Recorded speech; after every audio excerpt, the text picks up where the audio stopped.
Kale oli mulabi mulungi owadde Still Hope. Nawe ali ku Still Hope tu. Katusabe Mukama tukwebaza olw'amakya g'olwaleero kubanga otukuumye nga tukyali balamu kasirwa amaanyi wabula olw'ekisa kyo. Tuyinza okubeerawoko era twenyika mu ndagaano y'omusaayi gwo mu Kristo Yesu Mwana Katonda mukisabidde.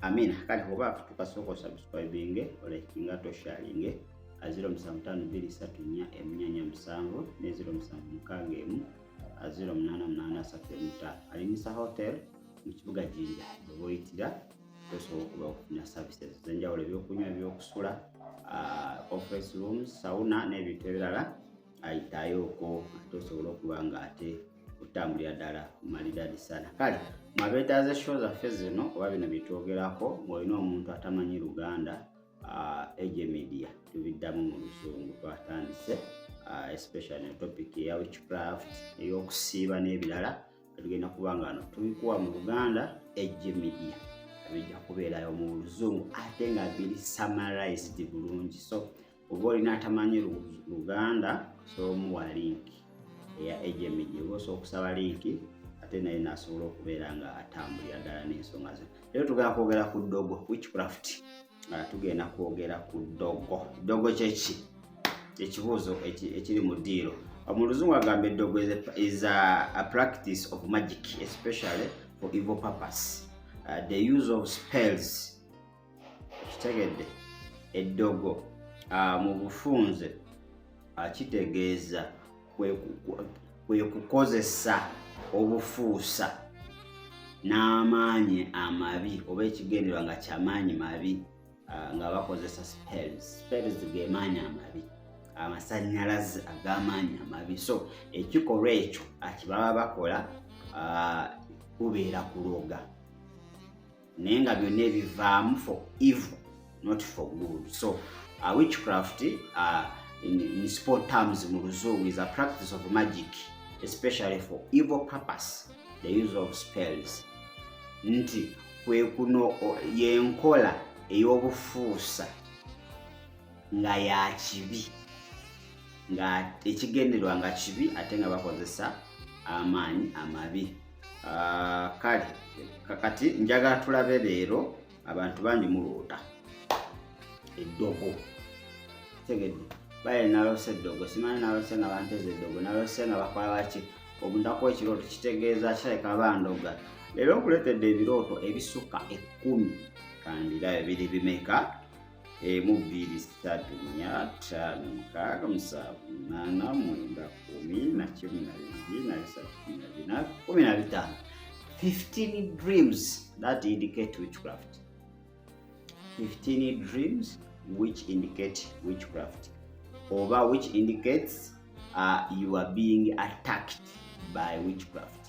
Bino ebirooto kasita obiraba tewali kubuuzabuuza liba ddogo eriwedde emirimu. Birooto 15 wandi wangu badde obirootako wandi wangu badde tobirootangako naye obifuna mu maaso manya waliwo ekigenda mu maaso. Oba wabifuna n'otabitegeera manya kyolina okuba nga ate odiringa nakyo.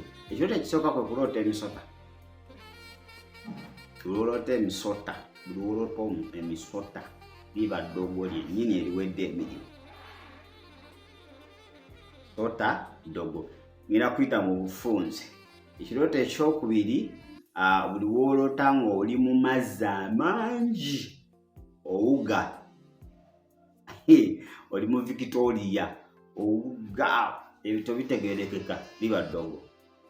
Wooloota amazzi amangi ng'oliwugira mu go libeera ddogo. So olina okuba nga ate olikolako mangu ddala nnyo lisobole okuba nga ate libeera na effect mu bulamu bwo. Buli wooloota omulalu bw'oloota omulalu ng'ajja gy'oli mu kirooto ako nako kabonero akalaga eddogo kubanga omwoyo gw'obulalu eddogo likoleramu nnyo. The spirit of madness. So buli wooloota omulalu mu kirooto ng'ajja gy'oli eryo liba ddogo olina okuba nga ate olikolako bulungi. Ekintu ekirala oli wooloota abantu nga bakulumba abantu nga bakulumba attacking you. Tegedde ekyo nakyo kiraga ki? Ekyo nakyo kiraga ddogo. Ekirooto ekirala bwe wooloota abantu nga bakukuba amayinja oba bakukasukira amayinja oba buli wooloota omuntu w'emmundu gunman, omuntu alina emmundu ng'akugoba agala kukuba masasi, oba abantu abalina emmundu nga bakunoonya bakuyiga, oba nga bali kukuba amasasi, bali shooting at you. When they are shooting at you, ekyo nakyo kiindicatinga ki? Ekyo nakyo kiindicatinga witchcraft. Okitegedde? Gw'olina okuba nga ate okolako. Ekyokubiri, buli we weeraba nga osibiddwa mu cage, buli wooloota nga osibiddwa mu cage, akitegeeza emmeeme eyo baba bagiwambye eri ku kyoto ky'omubisitaani. So eryo nalyo possibilities mpitirivu okuba nga bakola ki? Okuba nga ate bakuloga. Buli wooloota omufu, abantu bamanyi nti omufu guba mwoyo gwa kufa, but in most cases n'omufu oyo lisobola okuba nga likola ki? Likiikirira ddogo.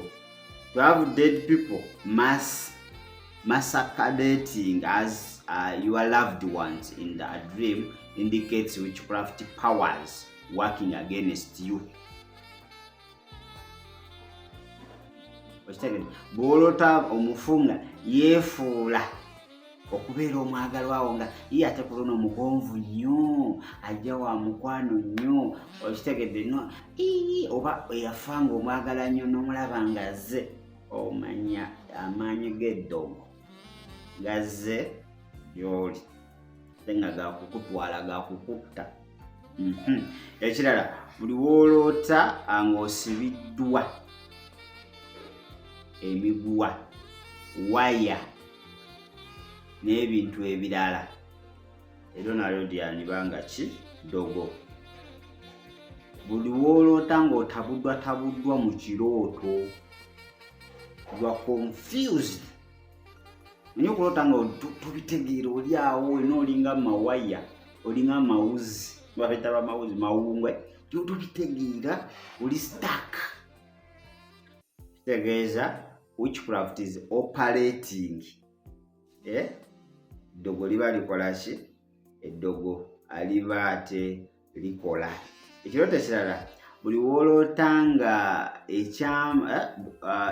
to dream of one's ekyambalo ky'omuntu omu oba ekifaananyi ky'omuntu omu kiri mu kifo ky'otamanyi.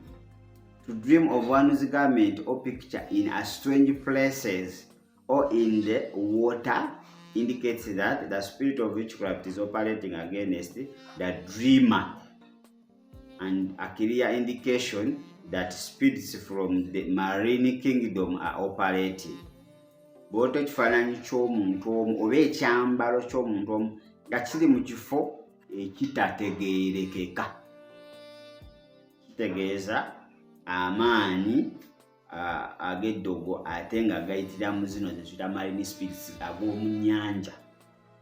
Maanyi ag'eddogo naye nga ga mu nnyanja. Manyi mu nnyanja mulimu ebyoto, kati oli abanga okukuloga alina kyeyateekayo mu nnyanja, ekintu kyo kyonna eddogo liba likuzungirako obuzungizi.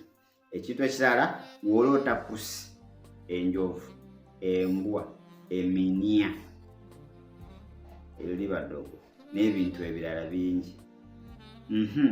Buli woolaba enviiri zo nga bazisala mu kirooto, buli woolaba enviiri zo nga bazisala mu kirooto, manyi oli muloge. Bantu bangi baloota agenda okuzuukuka ng'enviiri amazima abadde aloota naye nga ne mu actual sense bazisaze. Nga bazikunyuddeko teziriiko, nga ne bazikunyudde awulira bakyamuluma. Eryo liba ddogo sadida. Kitegedde? so oba olina okuba nga ate okola mangu akoole Mukama waffe Yesu Kristo asobole okuba nga ate akuyamba. You see people oiling one's hair in the drip.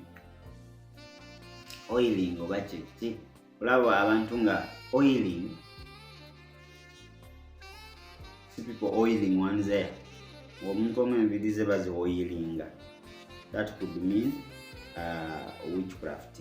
Kakati ekiddirira ekisembayo, seeing one's toe. Olaba enjala z'omuntu omulala nga zisaliddwa oba nga bazisibiddwa wamu, being clipped. Tegedde ekyo kitegeeza Eddogo ligenda mu maaso waliwo endagaano erikolebwa, evil covenant. Waliwo Eddogo erigenda mu maaso awo, bali bakuloga bali kuteeka mu ndagaano, njala zisaliddwa bazikugyeko ziteekeddwa mu kintu ziri ku kyoto, byonna bibaki bibadduka. Ekisembayo olwaleero okulota nga bali kuliisa mu kirooto, bantu ate ekyo baba kiriko muni. Abantu baloose nga babaliisa nga balya bye batategeera nga nno bawoomerwa. Bane naloose nga ndya n'atafaayo nga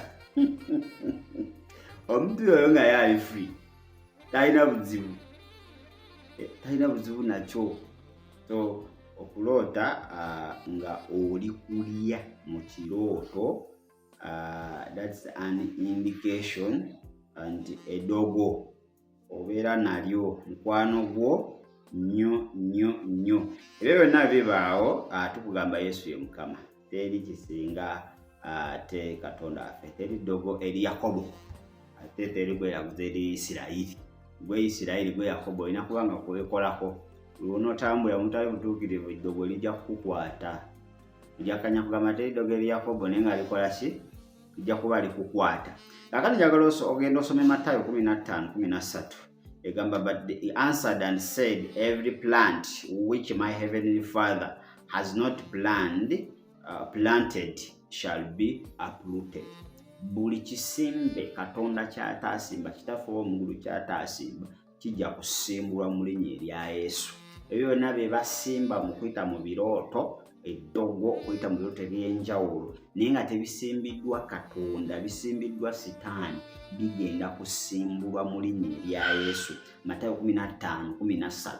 Buli kisimbe kyonna kye basimbye mu bulamu bwo, byonna by'oloose, oba oloose ki, obadde oba kiri bakoze, nina obukakafu era nkutegeeza olwaleero nti ekigambo kya Katonda kiramu. Buli kisimbe kye Katonda waffe ky'ataasimba, bajjajjaawe kye baasimba, simanyi mwami wo yenna, kigenda kusimbulwa olunaku olwaleero mu Kristo Yesu Omwana wa Katonda. Jeremiah 19:9 agamba, and they shall fight against thee, but they shall not prevail against you. For I am with you, says the Lord, to deliver you. Bajja kulwanyisa, bajja kulwana naawe, naye tebagenda kola ki? Ate bagenda kubanga bakuwangula, kubanga Katonda waffe ali wamu naawe. Leero nziza okugamba amasago olwaleero, aleka balwane naawe, leka bakole buli kimu, kabakuloge, kabasamire, kabateeke, bakusale enjala, bakusale enviiri, bakukuba amasasi mu birooto, naye tebagenda kubanga bakuwangula, kubanga Katonda ali naawe. Kakati onoofuna obudde bwo mu free time yo, ojja kusaba Saara, Mukama akuyambe. Mukama omwoyo w'obulogo, the spirit of witchcraft, oyaneetoolera ku bulamu bwange mu linnya erya Yesu Kristo Omwana wa Katonda omulamu, anvaako olunaku olwaleero. Buli ddogo lyonna lye bakola okutandika n'olunaku olwaleero, lye bakola, ndagula oba njogera oba I declare in the name of Jesus Christ, the Son of living God, buli kyakulwanyisa kyonna kye baweesezza ekigenda kulaba mukisa mu linnya erya Yesu Mwana wa Katonda omulamu. Buli mwoyo wonna ow'Eddogo mu controlling obulamu bwange, buli mwoyo yenna ow'Eddogo akontrolinga obulamu bwange yenna gwe bakoze oba gwe bakola olwaleero muzikiriza era musaanyaawo mu linnya erya Yesu Kristo Omwana wa Katonda omulamu. Buli maanyi gonna ag'ekizikiza agabadde gakosa obulamu bwange, agabadde gampamba, agawamba omusaayi gwange, agawamba amagenda gange, nga wampa, I arrest them in the name of Jesus Christ, the Son of the living God. Bonna ngateeka wansi w'obuyinza obw'Omwana wa Katonda ali waggulu ennyo.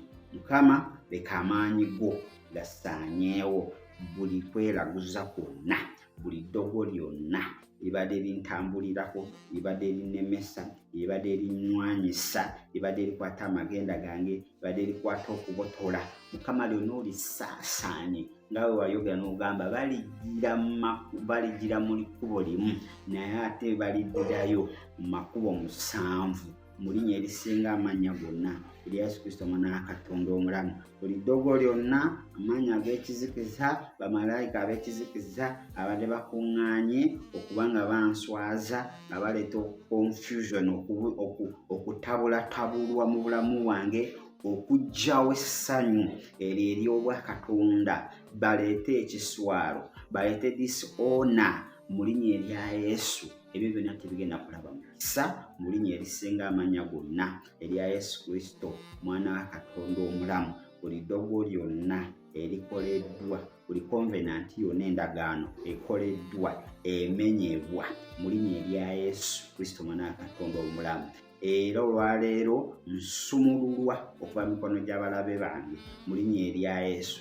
Katonda wange beera ekiddukiro kyange, omwoyo gw'okulogebwa, omwoyo w'eddogo yonna asituse eri obulamu bwange tagenda kulaba mukisa, kubanga gwe Katonda w'eggye, Katonda wa Isirayiri. Mukama golokoka olwaleero olwanyise buli maanyi amabi agadde gakola mu bulamu bwange agalemesa emikisa gyange. Gwe Katonda ow'ekisa, jangu onenye omutwe olunaku olwaleero. Na buli ddogo lyonna eribadde lyefuula okuba nga likola mu bulamu bwange okulemesa progress, okuba nga lireeta ekiruyi kya Katonda ku nze nga linkozesa ensobi, lwaleero likoma lwaleero era lizikirizibwa ne ku byoto byonna gye biva. Tusindikayo omusaayi, tusindikayo omuliro gwa Katonda mu linnya erisinga amannya gonna erya Yesu Kristo Omwana wa Katonda omulamu. Buli ddogo lyonna eribadde lintuulako, libadde lituula ku bulamu bwange olwaleero, omuliro gw'obwa Katonda ogwo Eriya gwe yayita wenkola olunaku olwaleero okubanga gwokya, okubanga guzikiriza, okubanga gusaanyawo, okubanga gu arrestinga buli evil activity ebadde eri mu bulamu bwange. Era I neutralize byonna bye bakola, bye bakuliisa, bye bakoze, byonna tubisannyalaza, tubirangira okubeera powerless, ebirina amaanyi mu linnya erya Yesu Kristo Omwana wa Katonda omulamu.